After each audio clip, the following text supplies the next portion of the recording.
Good afternoon, everyone, and welcome to the Institute for Quantitative Biomedicine seminar series. It's great to see so many people in the room and online. Not unexpected, given the quality of the speaker that we're entertaining and hosting today. So before Jason introduced today's speaker, I have a few housekeeping announcements. So, Michael. So I want to draw your attention to a few upcoming RCSB Protein Data Bank events. Those of you who are interested in using our APIs with Python should tune in on Monday, the 24th of March at 1 p.m. Eastern Time to hear Dennis and Ivana talk on that topic. And please register using the QR code or go to rcsb.org and find the registration. Next slide, please. On the 7th of April, Brenda Vallat and Monica Sakaran will be talking about depositing data from integrative hybrid method structures to the PDB archive. This is an office hour intended for individuals who are on the verge of submitting such structures to the PDB. An integrative hybrid method structure is one that is determined using experimental information from multiple methods, typically cryo-EM and cross-linking or studies of that ilk. Next slide, please.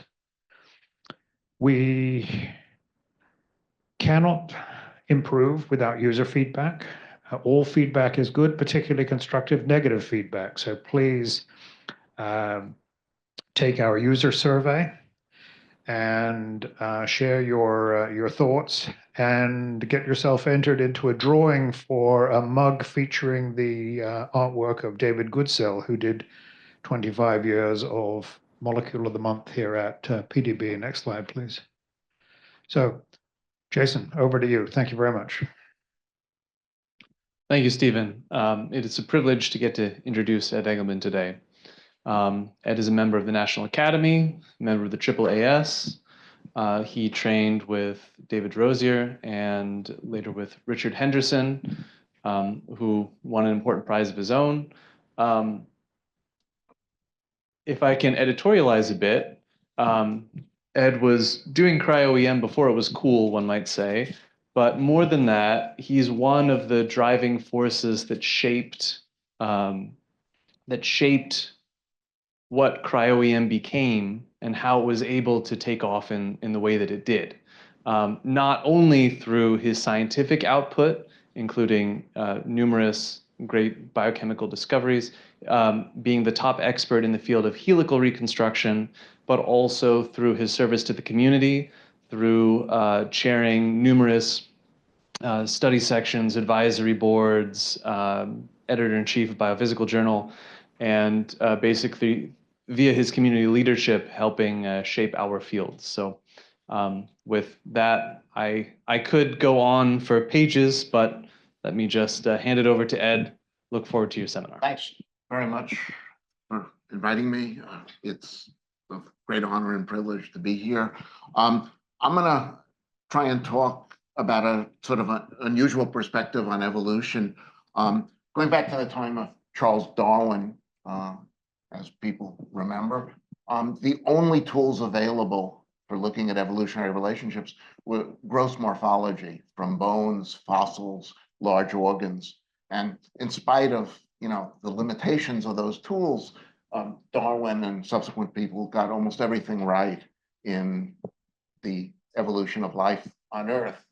This is just showing the evolution of the horse reconstructed from fossil bones.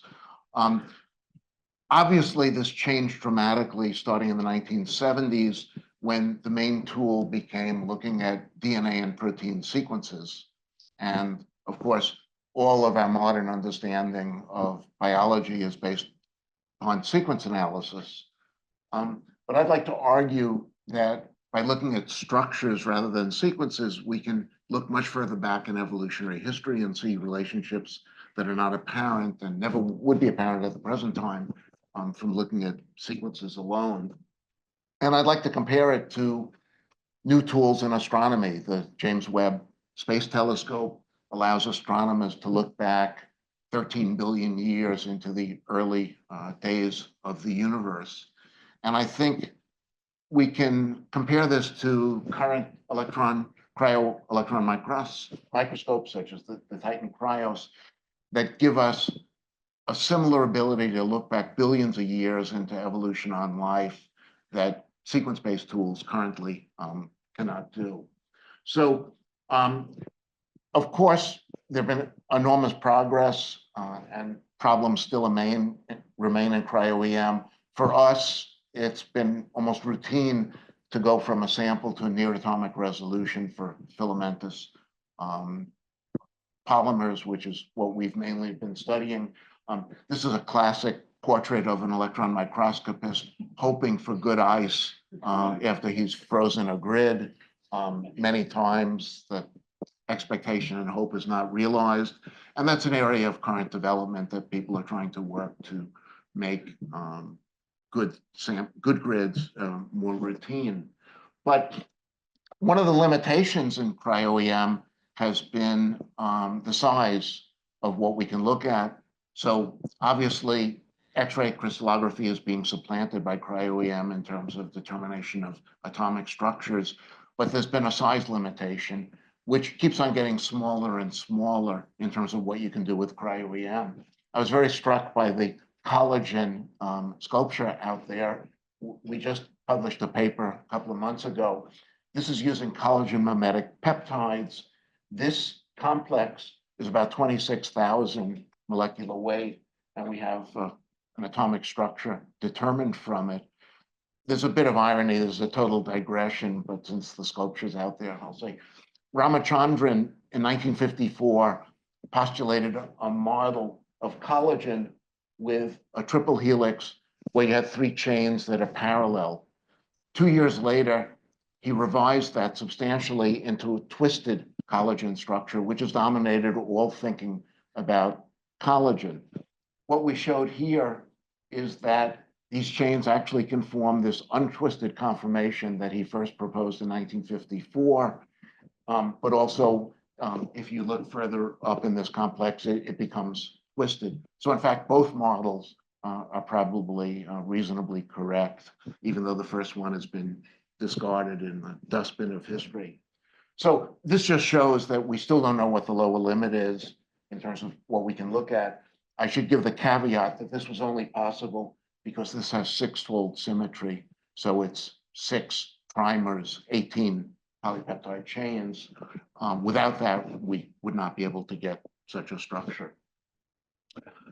I'm going to talk about archaea a little bit, and let me just give some background. This is the picture that emerged in the 1970s of 3 kingdoms or domains of life. This was really pioneered by Carl Woese, who argued that archaea formed this 3rd domain of life that previously hadn't been recognized. And this dominated the thinking for many years, 40 years. More recently, a new picture has emerged, which is this. And remarkably, in this field that's been so controversial, everyone agrees with this current picture, which is quite astounding. But interpretation of it is still depends upon the viewpoint of who's looking. When I showed this to a eukaryotic geneticist, he said, there are no real archaea. These are just early eukaryotes. And my colleague who does archaeal genetics looked at this and said, in this new picture, eukaryotes are a mere twig in this giant tree of life. So you can still debate the significance of the growing. But we began in 2015, a collaboration with Mark Krupovic and David Prandashvili on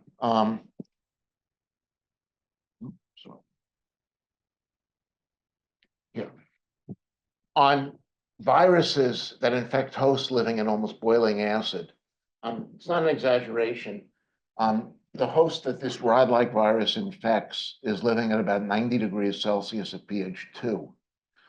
The remarkable thing about these virions is they're incredibly simple. It's basically several thousand copies of a single protein, and there's a 35 kilobase pair double-strand linear DNA genome. If you look at the sequence of the genome, you look at the sequence of the protein, there's nothing that pops out that gives you insight into how it can survive such extreme conditions. You can take these virions from plus 80 degrees, put them for a year at a minus 80 freezer, and then bring them back to plus 80 degrees, and there's no change in structure, there's no change in infectivity. You can actually even put them in organic solvents, and they're fine. So it's an amazing degree of protection of this genome. As everyone knows, viruses have no active mechanism of restoring DNA damage. So passively, it has to maintain this DNA to be effective. And what we showed is this is a cylindrical structure with a hollow core, and the actually, is there a pointer, or it doesn't matter. The DNA is in blue, and it's undergoing solenoidal supercoiling in this structure, completely wrapped by the protein. So we've cut away half of the virus here, and you can see the DNA. If you don't cut it away, the protein is so completely wrapping the DNA that the DNA is invisible, which means it's not exposed to this solvent. And the protein is forming a homodimer. So one subunit's in green, the other subunit's in yellow. They're identical, but all of this region that's wrapping in an alpha helical manner around the DNA is unstructured in solution. So Jamie Williamson at Scripps did NMR on the protein expressed in E. coli, and all of this that you see here is unstructured in solution.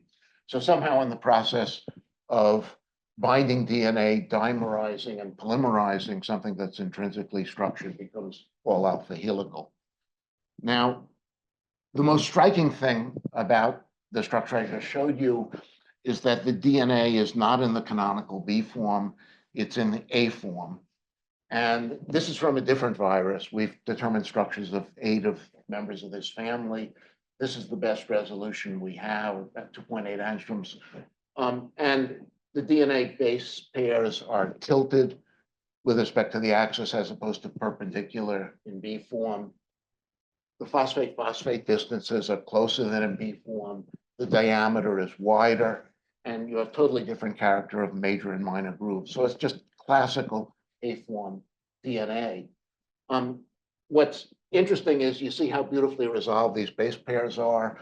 Each base pair shown here is an artifact of averaging, because in fact, we're averaging over the entire genomic sequence.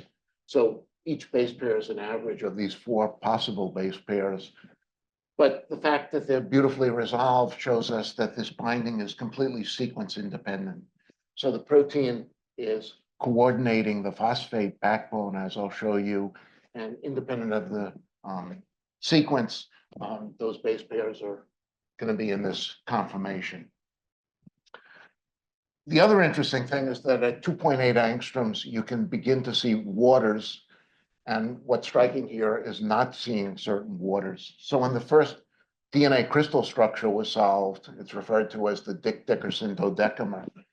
Dickerson noted that there are these water molecules bound along the phosphate backbone, and he called this the spine of hydration, which he suggested was important to maintaining the B form conformation, and everything that has been done since then has confirmed that. So these water molecules are missing. And to go back a bit in history, in 1951, so 75 years ago, Rosalind Franklin took these gels of DNA. You could align the fibers mechanically, and then you could dehydrate them once they were aligned, and you got this nearly crystalline A form. And you could rehydrate this, and you get a B form, and it's completely reversible. If you dehydrate the sample, it'll go back to this A form. Now, the interpretation that's largely dominated our thinking since then is that the A form is an in vitro artifact that you would never find dehydrated DNA in biology. Obviously, RNA can adopt an A form conformation in DNA RNA hybrids, but the idea that DNA itself would be in the A form was sort of dismissed, and it turns out it's not true. So if you look at a cartoon representation, and people have to always keep in mind that when you see ribbon diagrams, they're cartoons and can't be interpreted literally. What it obscures is that if you go to a space filling representation, these proteins are completely wrapping around the DNA, excluding solvent and displacing solvent that would be bound to that phosphodiester backbone. So we think the A form is in part due to a non-specific dehydration of the DNA by the protein, combined with a highly specific coordination of phosphates by positively charged residues, mainly lysine and arginine, that are coordinating the backbone in that A form conformation. So I mentioned we have 8 related viruses now. Some of these, 3 of them are homodimers, like the first one I showed you. The other 5 are heterodimers. So for instance, these are 2 different proteins. These are 2 different proteins. These have been found in diverse geographical locations around the world, outside Naples, Italy, at volcanic springs, in Iceland, Yellowstone Park, Beppu in Japan, all these nearly boiling acid reservoirs. What you can see from the structures is that it's been maintained despite large evolutionary divergence over billions of years. So at some point, these all came from a common origin, but now they're in these totally isolated ecological niches, but share this obvious ancestry based upon the structures. To point out how much divergence has taken place, well, first, let me just give another technical example. This is one of the members of that family, which was determined from 82 virus particles. I'm not joking, 82 virions, which were found as a contaminant in an archaeal prep we were working on, where we were looking at surface filaments in archaea pili. So we can go from 82 virions to an atomic structure in a few days. And just blowing up, if you look at an individual dimer, you can see it wrapping. This is the most divergent member of that large family I showed you, because the stoichiometry now is 2 turns of DNA per dimer, not a single turn. And all those other viruses, it's a single turn. These are larger subunits, but clearly ignoring the extensions, these are part of that same family. So here's one of those heterodimers. And these 2 chains then are different, but they're so different that given one of them, you would never recognize the other as a homologue. And even further, if you take either of those sequences and put it in BLAST, you get back a message, no significant similarity has been found. Now think about this. This is looking in our entire database of protein sequences, bacterial, archaeal, viral, eukaryotic, and it's saying in this entire universe, which is very large, of protein sequences, there's no protein found that has any significant sequence similarity. So I told a colleague who works in bioinformatics, Bill Pearson, he developed the FASTA algorithm, the FASTA format prior to BLAST. And he explained to me why this is impossible, because in biology, there are no singleton sequences. Everything is related to something else from which it was derived. So I sent him the sequences and he came back and said it's true. And the reason it's true is that this part of the biosphere has been so sparsely sampled that we failed to find hundreds of sequences intermediate between those two. And if we had 8,000 viruses instead of 8, BLAST and programs like it would be able to set up a phylogenetic tree mapping intermediate sequences between those two, but we don't have that. We just have extremely sparse sampling. So it tells us that there's a lot out there, a lot of life forms that we have not yet characterized. So for students, that's some of the only good news these days. Okay. Let me move on to a different family of viruses, unrelated. Again, they infect archaea living in the most extreme environments. Watson and Crick published a paper in Nature in the 1950s, and it's not the one you're thinking about.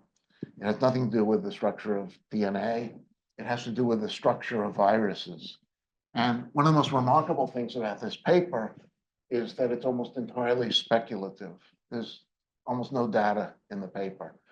And what they suggest is that all viruses that have been observed in 1956 were either spherical or rod-like, and they can be explained by symmetry. So the rod-like viruses are typified by tobacco mosaic virus. People may not know that was actually the first virus ever isolated in the 19th century. And it became a model in structural biology.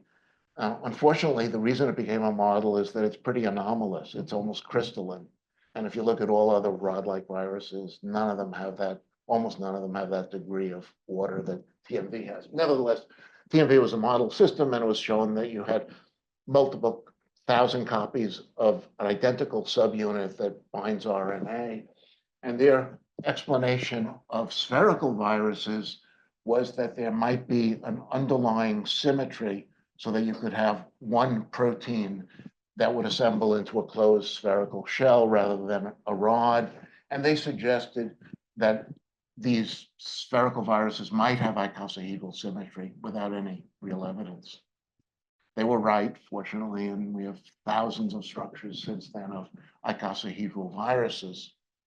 But if you look at archaea, viruses can be found that completely deviate from that paradigm. They're neither rod-like nor spherical. These are called spindle-shaped viruses or lemon-shaped viruses, and you have this spindle-like or lemon-like body. And what's shown here are the tails. Amazingly, these tails can develop outside of the host, which again conflicts with our normal paradigm that viruses are inert. So when they first are released from the host, these things lack tails, and then these tails develop over time in vitro. So clearly the viruses are not synthesizing protein. So all the protein that's present in the tail here must be present in this initial virion that's released from the host. And this has been a source of some interest and puzzlement. So this is a paper from some mathematicians and engineers that was published in a leading biological journal, PhysRev. That's a joke. And they tried to explain how you could build up such a shape using a mixture of pentamers and hexamers. Now, for people who are not familiar with icosahedral symmetry, the icosahedron is a mixture of pentamers and hexamers, but you can have identical proteins in identical environments in the smallest icosahedron. So this was obviously motivated by the work on icosahedral virus structures. It's very interesting mathematically, but has absolutely no relationship to reality because you can use electron microscopy and see that there are no pentamers and hexamers in these capsids. So this is a more apparently relevant approach. Two different groups independently crystallized what they thought was the major capsid protein for two different spindle-shaped viruses, ATSV and ATV. And the structures in both are 5 helices.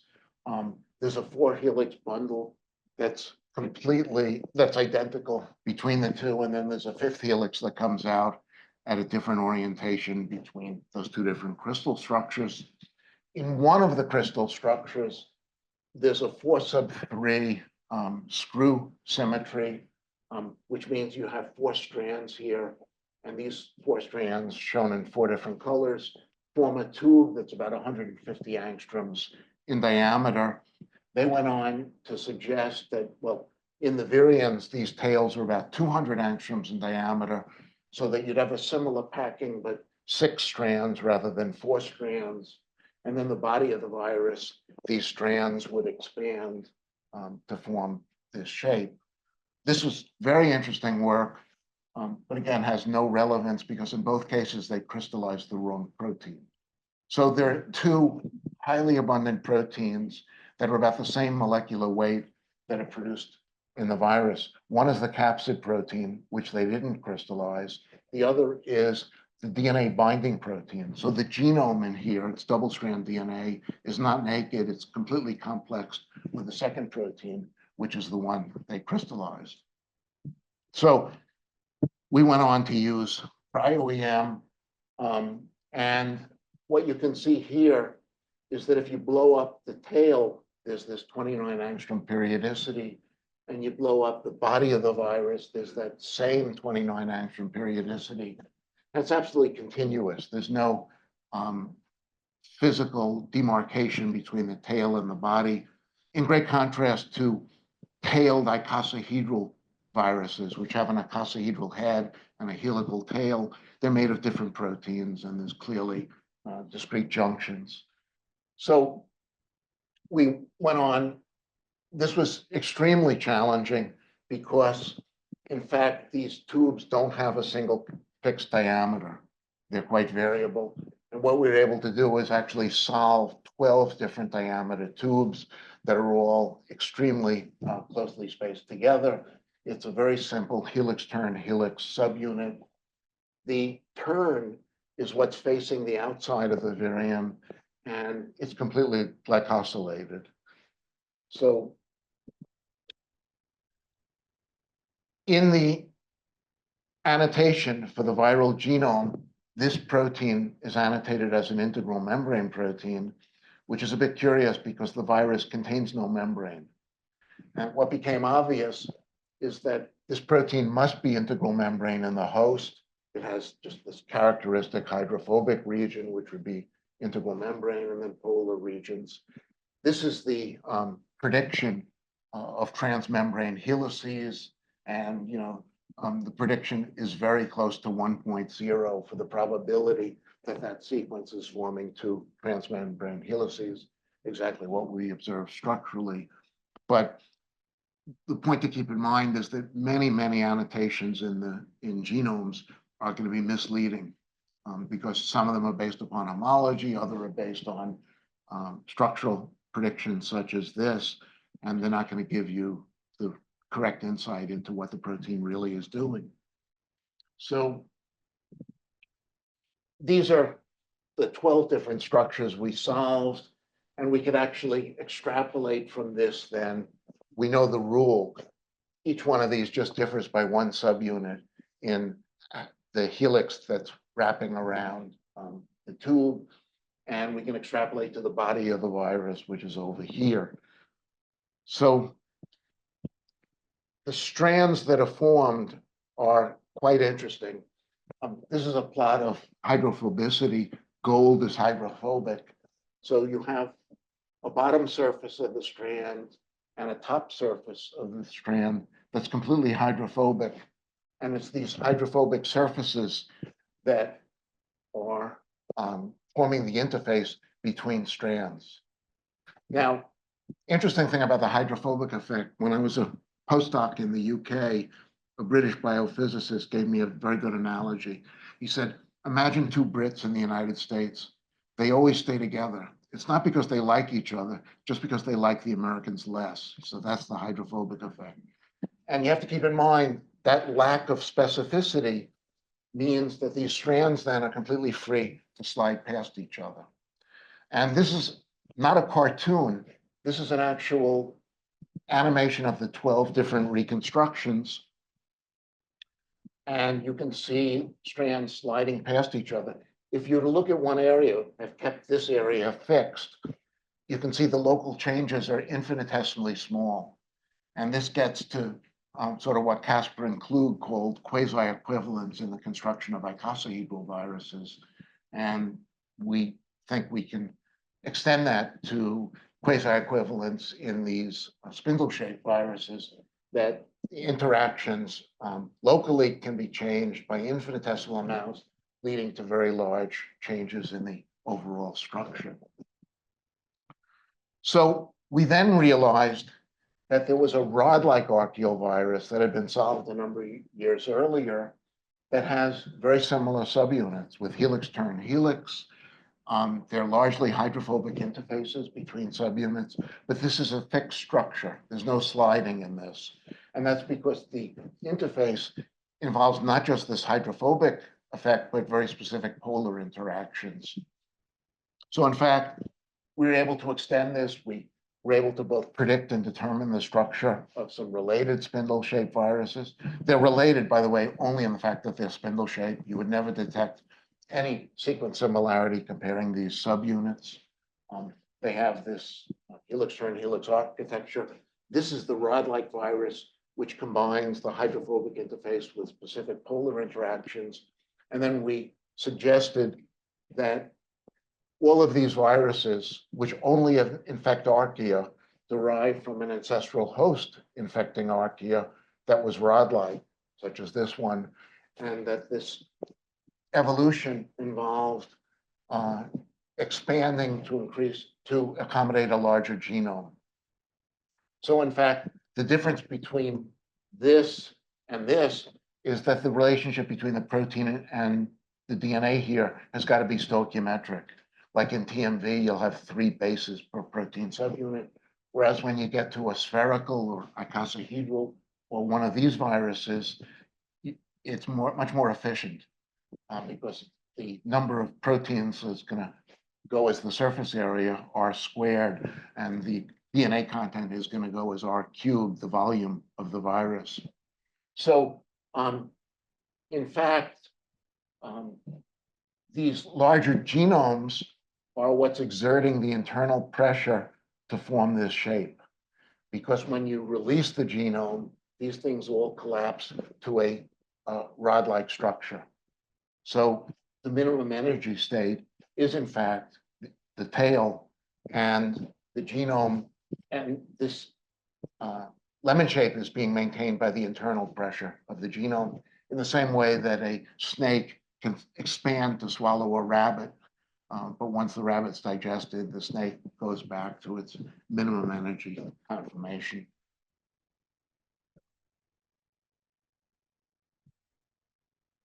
So we can put all this together and generate sort of a coarse-grained model with about 100,000 subunits to build up the body of the virus.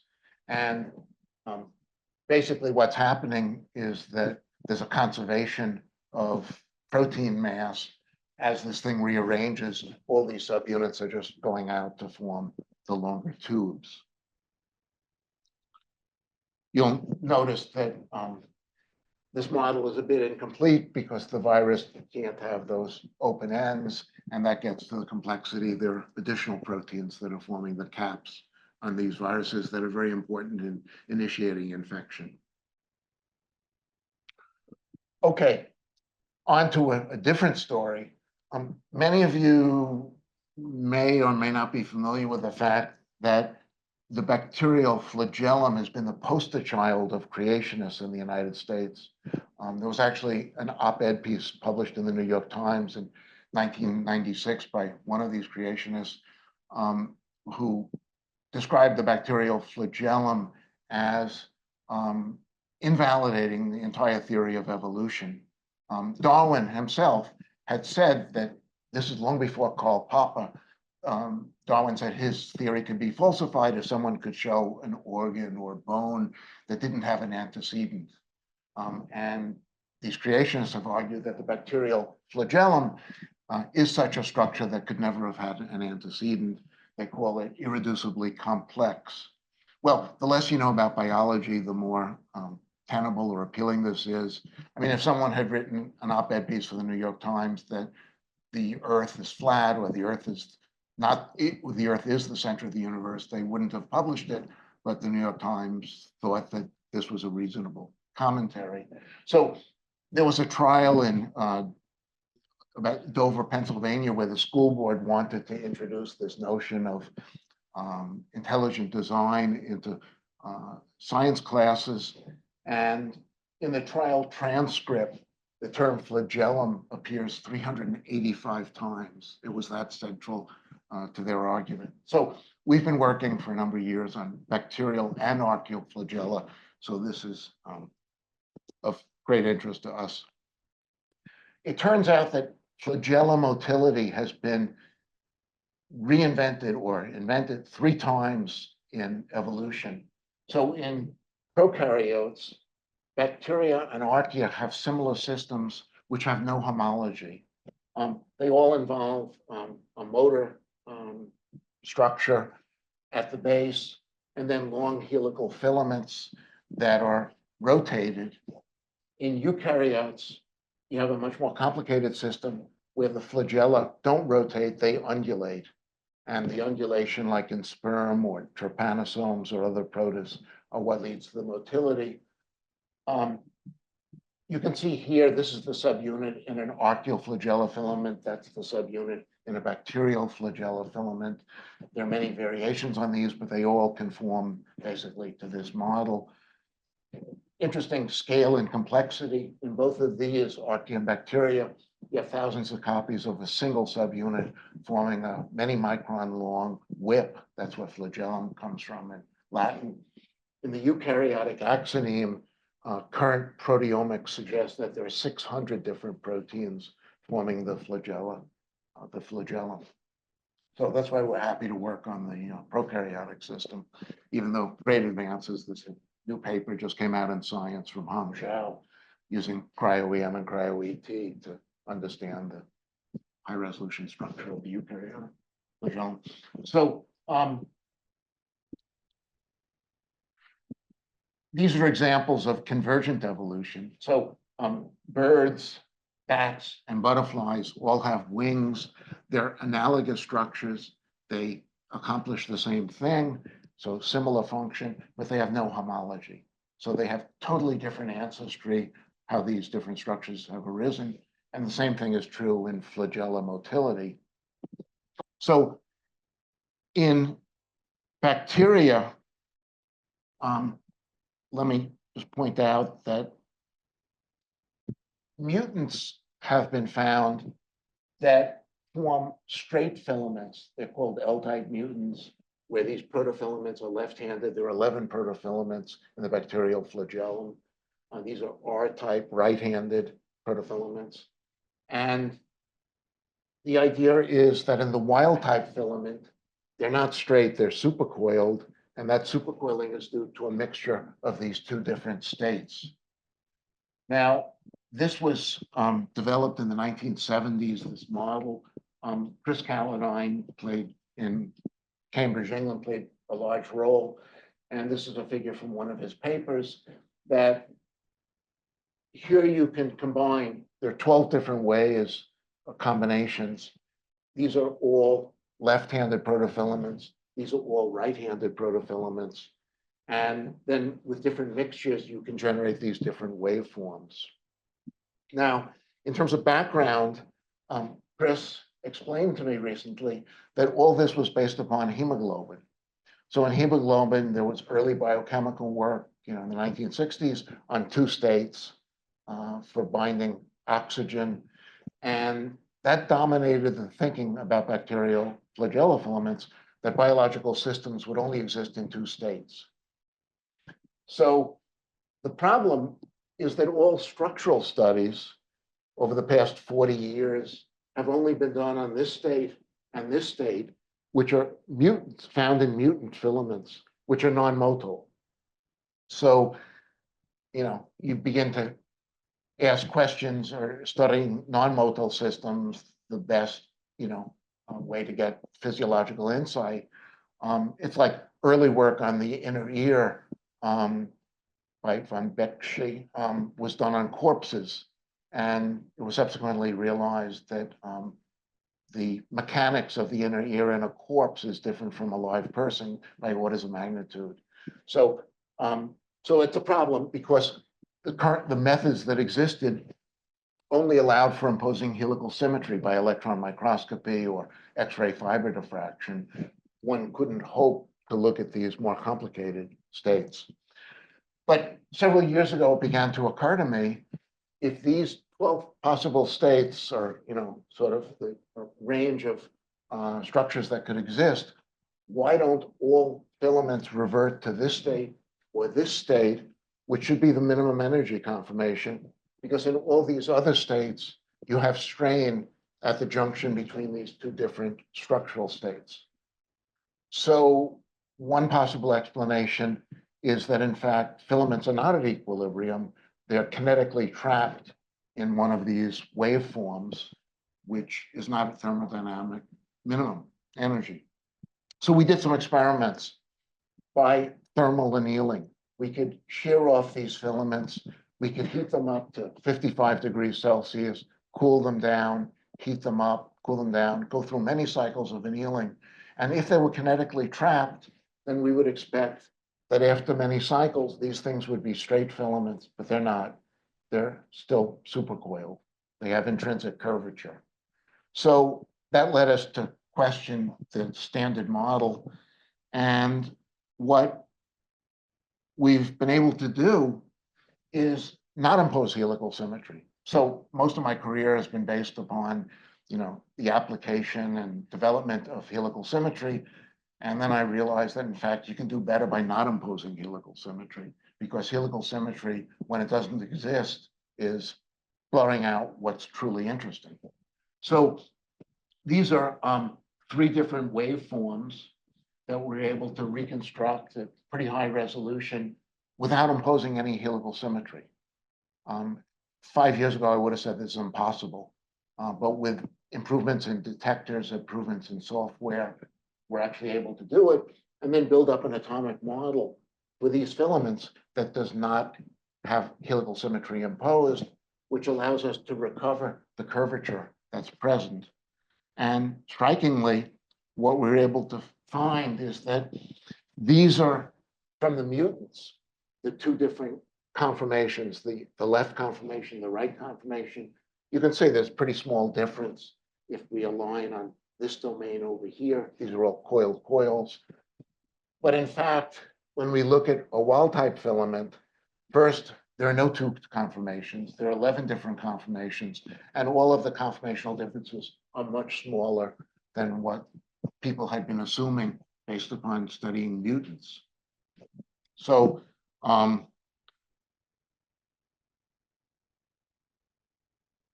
actually, this is out of place. No, actually, let me, okay, so let me move on to a third area, or last area, using peptides for many reasons. One is they can be models for understanding protein evolution. 2, there's a huge community of material scientists and chemists who are actually working with peptides, apart from biology, for designing new materials, for designing drug delivery vehicles, for medical imaging, myriad of potential applications. So everyone is probably familiar. I mean, the example I showed of the first virus family is the tertiary structure can be quite conserved despite large changes in primary sequence. And this was first noted by John Maynard Smith in the 1970s, that it's the ability of proteins to accommodate many point mutations that appear to be the motive force in evolution.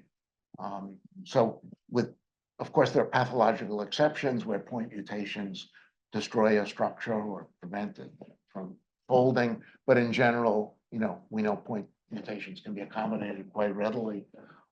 But in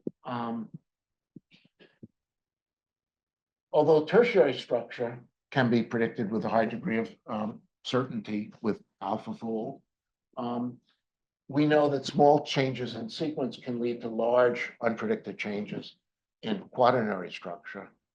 And peptide systems have been beautiful in illustrating this in many applications that we've shown. So I'll come back to this, that despite the great advances in predicting tertiary structure, we actually have no reliable tools for predicting quaternary structure. So we've also, in a number of papers, argued that the fact that small sequence changes can lead to large changes in quaternary structure is a mechanism for amplification of relatively small genetic changes. Perhaps the most famous example that everyone's to some extent familiar with is a sickle cell mutation in hemoglobin. A single amino acid, glutamate here, is mutated to alanine, and that leads to the change of a soluble tetramer, the 4 chains of hemoglobin, polymerizing to form fascicles that are pathological and disrupt the shape of red blood cells. So that's a single amino acid change responsible for this huge difference in quaternary structure. In peptides, we began collaborating with a chemist, Vince Conticello at Emory University, who was interested in coils and helical polymers of helices. So the model system was filamentous bacteriophage, like FD, M13, PF1. There's a large family of these, which have small subunits, about 50 residues, predicted to be all alpha helical. And those polymerize into tubular structures like this, where the alpha helices are oriented parallel to the filament axis. So this 29 residue peptide was heavily based on the filamentous phage. The expectation was that this thing is formed by alpha helices parallel to the filament axis. You do the cryo-EM, and it was quite surprising. In fact, the alpha helices are perpendicular to what was predicted and what was planned in this structure. So that's surprising, but it gets even better. Like many people, when you don't know what to do, you do random mutagenesis. Okay, so in this case, they didn't have a structure, but there are 4 arginines in this sequence. So they asked, okay, what happens if we change the arginines to lysine, a semi-conservative substitution? And by low resolution, negative stain EM, the filaments were twice the diameter. So this was just totally inexplicable. But now that we have a structure, it's hard to see here, but there's one arginine, arginine 13, forming this arginine finger projecting out that's intercalating between the neighboring 2 helices. So it's actually forming the corner of this structure. So we asked, okay, what happens if we do, with surgical precision, just mutate that one arginine to lysine, and you go from this to this, single amino acid change, semi-conservative. We were very excited by this result for many reasons. One, it was sort of the first application of cryo-EM to peptides. So we wrote it up for Science or Nature, or both, I think. Got rejected in both. But one of them came back with 3 reviews that were very negative, but extremely interesting. First reviewer said, this result is not surprising. Well, maybe in some alternate universe, people see this every day, but we and our colleagues all thought it was surprising. Second reviewer said both of these structures are held together by weak non-covalent interactions. Therefore, this has no relevance for proteins, which, by the way, are held together largely by weak non-covalent interactions. The third reviewer was the most negative, who probably came from the peptide design camp. And he thought not only should this work not be published, it should never be seen, because it undercuts the notion of designability, that we have the ability to predict these structures, which we don't. So we published it, but we've continued looking at smaller and smaller peptides. This is a dipeptide, two phenylalanines that are conjugated with a naphthalene molecule. And the only difference between this and this is that these phenylalanines are in the biological L conformation, and one of them here has been flipped to the stereoisomer in the D conformation. And these both reproducibly form an 80 angstrom diameter tube or a 300 angstrom tube. No one could possibly predict these structures starting with these peptides, nor could they predict that what happens if you flip one of these amino acids to its stereoisomer, that it goes to this. So this just shows our inability to predict higher order structures, particularly for smaller molecules. Obviously, it's deterministic. I mean, we have a paper on a different peptide assembly where we talked about deterministic chaos in the title of the paper, because incredibly small changes in conditions can lead to very large changes in result. We've extended this work now. If you replace one of the phenylalanines with an isoleucine, it polymerizes into these square tubes with 18 dipeptides in the asymmetric unit. And if you look at the asymmetric unit, those 18 peptides, there are 18 different conformations. So this is part of the challenge of doing molecular modeling. You can't assume one conformation in predicting the structure. It's 18. And, you know, ability to predict such a structure at the present time is absurd. No one has any tools for doing that. Obviously, this thing is assembled based upon known laws of chemistry and physics, so it should be possible. We're just very, very far from that at the present time. So let me wrap up. Some of the work I showed was done by Jerry Wang, who was a postdoc in the lab, who's now an independent investigator. The other work has all been done by Mark and Ravi. We've had fantastic collaborations on all archaeal projects with Mart Krupovic, who leads a group at the Institut Pasteur. The bacterial flagella has been collaboration with Birgit Scharf, who's done motility assays with us, and Gad Frankel in London. The peptide work has been with Vince Conticello at Emory and Dave Adams in Glasgow. At UVA, we have a core facility that's been, I think, incredibly productive for us. And I'm thankful in the past to NIH for many years of sustained support. I can't tell you what's going to happen a week from now. But anyway, thanks very much.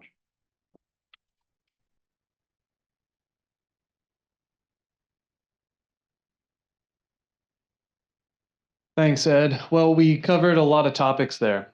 So does anybody want to launch with the first question? All right, Vic. So the prediction of quaternary structure is very hard, and even more so when you have a crystalline or a filamentous structure, because not only is it the energy of the fully assembled state, but the energy of the nucleus that's involved in polymerization. So over the structures that you've seen, which ends up being more important, energetics in the nucleus or in the final structure? So it turns out that in some of the structures, well, I'm not sure that I showed anything relevant to, well, bacterial flagella. If you take flagellin, it'll never self-assemble. You need a preformed biological nucleus. So there's a secretion system that's forming the initial structure. And the only way you can assemble flagellin into a filament is by starting with a nucleus. That's in some ways similar to amyloid, where except amyloid is incredibly polymorphic, but you can get a single, conformation by nucleating properly. So there's an enormous range. Other things will self-actin, which I didn't talk about, but that's been the longest standing project, will self-nucleate beautifully, as will tubulin. But the interesting thing about tubulin, so actin in vitro will self-nucleate, but our current understanding is that actin filaments in a cell are never self-nucleated. They involve actin nucleators. Microtubulin will self-assemble in vitro, but polymorphically. So it'll form microtubules with 9, 10, 11, 12, 13, 14, 15 protofilaments, whereas in vivo it's always 13, and that has to do with the nucleation phenomenon. So there's a complete range. Yeah. Follow-up, are you good with that answer? Okay. Okay, well, I'll take it then. I gave the short answer. The bacterial flagella, when you forewent helical reconstruction and did an asymmetric reconstruction, that can mean many things. What actually did you do? Yeah, that's a great question.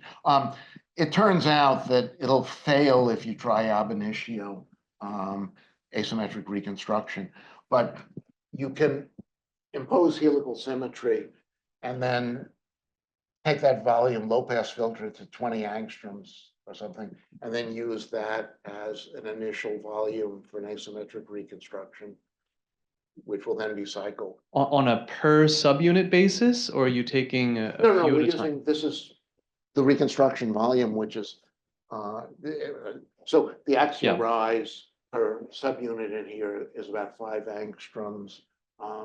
And this is maybe, 400 angstroms. So And then are that's- you doing NCS after you reconstruct that volume? No, where this is an asymmetric volume, and then we're building an atomic model into this person, every Yes. subunit is being fit individually. We're not imposing any non-crystallographic symmetry. All right. But that's a great question, because if this worked, a completely asymmetric reconstruction ab initio, you'd surmount the biggest hurdle in helical structure determination, which is determining the helical symmetry. Yes. So it doesn't work.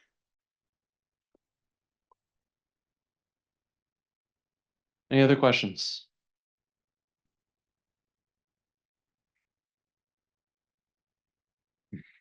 Okay, thank you for the very nice talk. So I have a question on your first example. When the protein packs so tight around the DNA, around the nucleic acid, wouldn't be a problem for the unpacking, especially the protein itself doesn't have a structure by itself, right?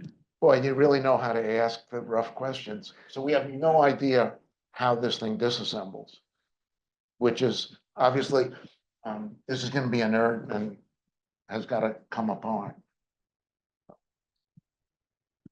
Well, it's got to be something to do with metastability, right? That's all. Well, this is very, very I know stable. so It's far. not a metastable state. Yeah. But we don't understand that at all. Okay. Do we want to get one last question in there? Well, we're exactly at. Okay. Let's close it out. I think the answer, though, it's highly stable, but it may have to do with a very high degree of cooperativity, that if you can unfold one subunit like a zipper, it'll. So in this system where you don't have evidence of lineage because there's not enough sequences, Right. but you have structures, do you have a feeling for how you can distinguish convergent and divergent evolution? Well, the fact that we see this whole family, which include these 4 helix bundles on the outside, seems to argue strongly against convergent evolution, because you could imagine. So I didn't bring up small acid soluble proteins in bacterial spores. It turns out prior to our doing this work, people had suggested that bacterial spores maintain the DNA in an A form using small acid soluble proteins, which are predicted to be all alpha helical. They're intrinsically unstructured in solution and then bind DNA. The evidence has been somewhat indirect for the A form, but that could be an example of convergent evolution, because 2 helices that have no sequence similarity, you could say, well, that converge. But the fact that you have this characteristic 4 helix bundle that's outside of that DNA binding region seems to me a strong argument for divergent evolution. I mean, it's like a signature. Well, we'd like to thank you with a few goodies Thermo Fisher. from the Institute for Quantitative Biomedicine. Thank you. But thank you all for your great questions and engagement, and thank you, Ed, for visiting us. So, yes.